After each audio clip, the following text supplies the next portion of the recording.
Boruto 2 Blue Vortex Chapter 13 gave us a lore dump that nobody expected. With the flashback chapter that Chapter 13 was, not only did we learn about events that took place in the past, but we also learned about events that will take place in the future, as we are in fact in the worst future, and it's all because of the Shinju, and a new one has just been born. And this is what we're going to be talking about in today's video: the fate of the Shinju, the fate of the planet, and the new Shinju that has just been born, as there seems to be a ritual associated with the revival or with the creation of a new Shinju. We saw in this month's chapter that all the Shinju are required to be there in order for them to revive or give birth to a new Shinju, because Bug stepped in the fight versus Jira and Boruto to tell Jira to come back to make sure that they are able to perform the ritual. If they didn't need all of the members to be present, Jira could have literally continued in his path towards killing Boruto, but because of the ritual that had to take place, Jira said that Boruto was lucky, almost as if the heavens didn't want Boruto to die. And just like that, Boruto ended up escaping death as Jira went back with Hidari's torn soul. But we also learned in fact that a soul thorn can actually rot, almost like a fruit, and it basically proves that the soul thorn is actually a fruit, a chakra fruit, just like I've been saying in previous videos, and I've been saying over and over again, the only thing that could truly rot would be a fruit, and we know that the Shinju are divine trees, and divine trees only live to create a chakra fruit. So the soul thorn that we see right here is a chakra fruit only using one person, and we see this to be the case as Hidari is literally reborn using the soul thorn, using what was created after he died. After Hidari died, the last thing that remained was the soul thorn, and they placed that soul thorn in the middle of the cube that seems to be made out of claw marks, and we saw Jira was able to go through that cube. But the cube is also very interesting. I thought it was connected to Ishiki's Daiko Koden and the cubes that he could summon. This is why we thought that Ishiki and Jira had some sort of a connection, but with those theories recently dying out, it doesn't seem like this is the case. So what exactly this cube is meant to do, the only thing we have seen it really do is if a Shinju goes to sit in the middle of the cube, the divine tree ends up healing them.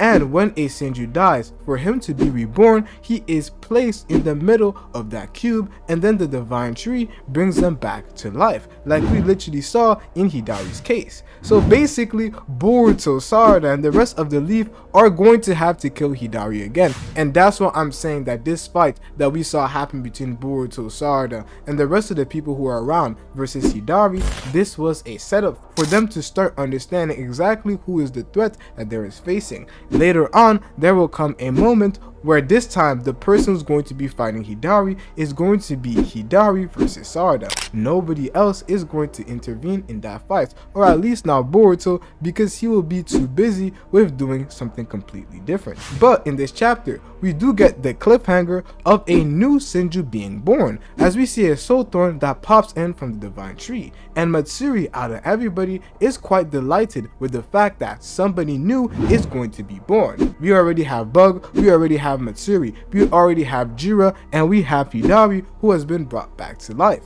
which means that a fifth Shinju member will appear, and he has been placed in the middle of that cube for the tree to now give birth to this new Shinju. So who exactly will this new Shinju be? And through what we end up seeing in this chapter, through the future events that Kashin Koji was able to see, it seems like the new Shinju that is going to be created is this one right here. He is the only one who hasn't appeared in the Shinju group. If we go back to the future that Kashin Koji saw, you would see Jira, you would see Matsuri, you would see Bug, and you would see Hidari. However, there is someone there that looks a bit like Shinki who we do not see in our current future, which means that the person that is being created right now is actually a new Shinju who is going to end up being and just looking like the guy that we saw in that future scene, and we're just going to call him Shinki for the current moment. It appears to me and a lot of people in the community that it is actually Shinki due to the face marks that he has, but it could be somebody else. You guys let me know what you guys think in the comment section below, but I personally still want it to be Shinki, as it would mean that one of the claw grimes ended up going to the land of winds, into the village of the sand, and biting Shinki, which means that the Cloudgrams have not only went to the Leaf Village, but have went to other villages around the planet, around this whole ninja construct.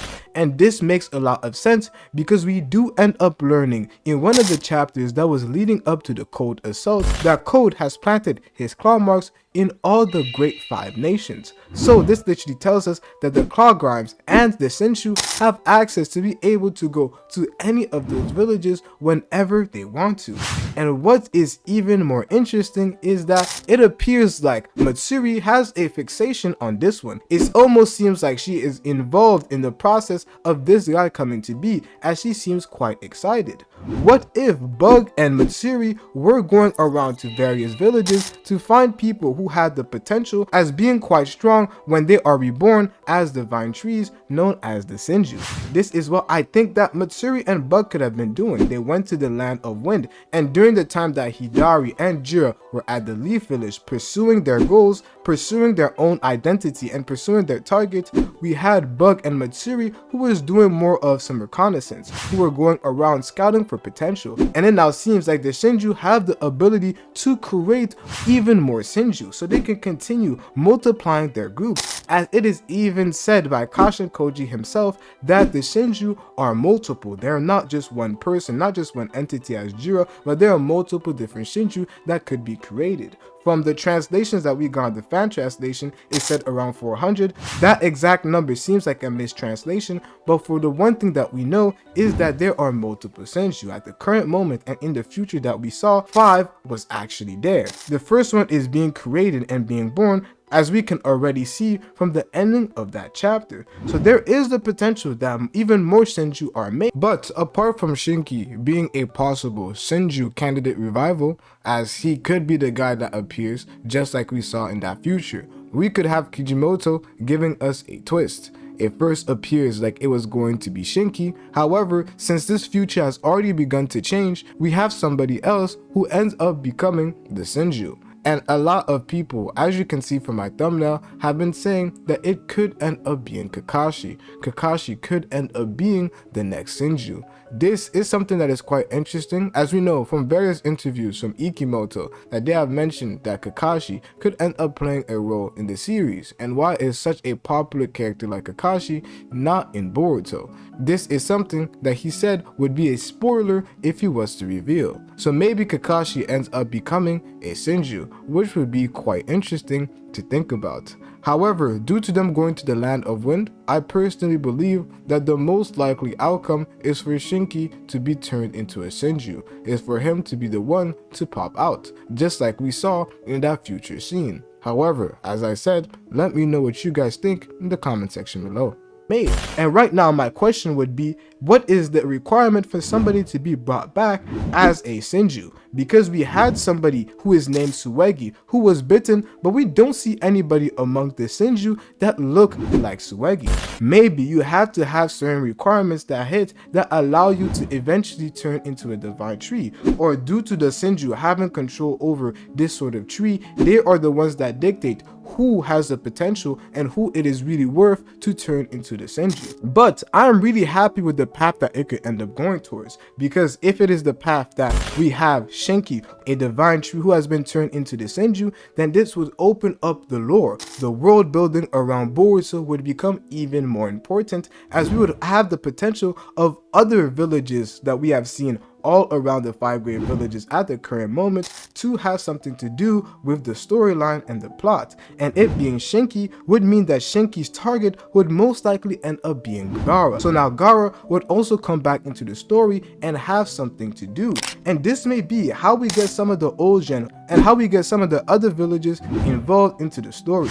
I personally could not have predicted that Kishimoto would go down the path of having Kashin Koji play such a major role. Nobody expected this twist, and that's why a twist of the other villages also being involved is something that we just can't doubt that Kishimoto has the ability to do. He clearly can do it if he wants. And with the path that the Shinju are going, this worst future is something that is going to be cooked up. He didn't get rid of Jira instantly by having him fight versus Boruto. Right now, he's an even bigger threat than Boruto, and is the person who ends up killing Boruto in this timeline. And speaking of timelines, the very interesting fact to me is, if you think about it in essence, what makes this timeline so much worse than any of the other timelines, as there are multiple different timelines that all end up leading to the creation of a divine tree. We have the one where Ishiki ends up beating Baryon Naruto, and Ishiki later on resurrects in Kawaki, plants a divine tree, and the world is doomed. The divine tree has been created, and thus a chakra fruit will be born.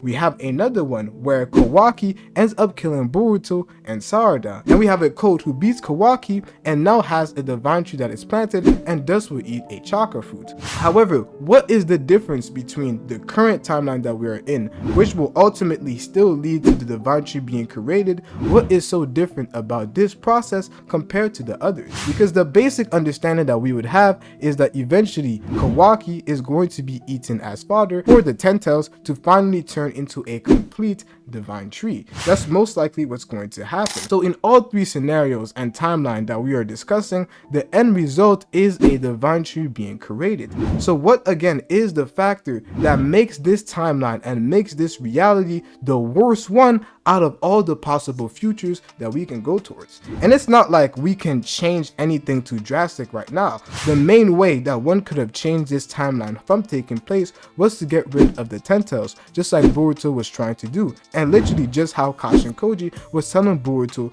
in this chapter. However, they were not able to prevent that from happening. They were not able to prevent the Shinju from coming to be, and this is what we're currently seeing right now. So my personal opinion is that the reason why the Shinju is the worst future lies beyond the fact of simply a divine tree. It has to do with a lot more. This could be the case due to the pain and suffering that the Shinju ends up causing. We have characters like Himawari, Sumire, Sarada, a bunch of various characters in the story that are involved, and the Shinju could cause a lot more pain than maybe somebody like Code or Kawaki. But the ultimate goal would still be for everybody in the planet to end up dying. So I'm still not confident that that's the answer to the question that we are looking towards right now, as it appears like it is beyond the divine trees.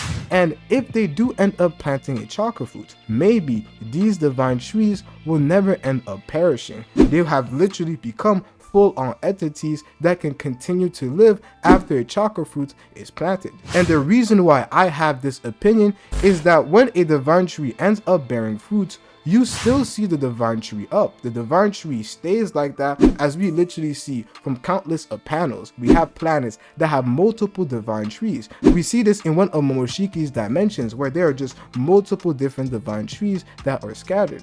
However, these divine trees that we see right here are different, and thus we could expect a different outcome to be if they end up planting and turning into full-on divine trees. I believe the outcome will be quite different. And to me, during the whole conversation between Kashin Koji and Boruto, it seemed like there was stuff from Kashin Koji that he didn't want to tell Boruto about at all, as he spared Boruto the details by only telling him that yeah, Jira is going to kill you, but he didn't really explain why this was the worst possible future. And if I was from the future, there are definitely things that I wouldn't tell the other if it would really cause him to panic and give up. So is this a winnable battle? Is this a future that can be avoided?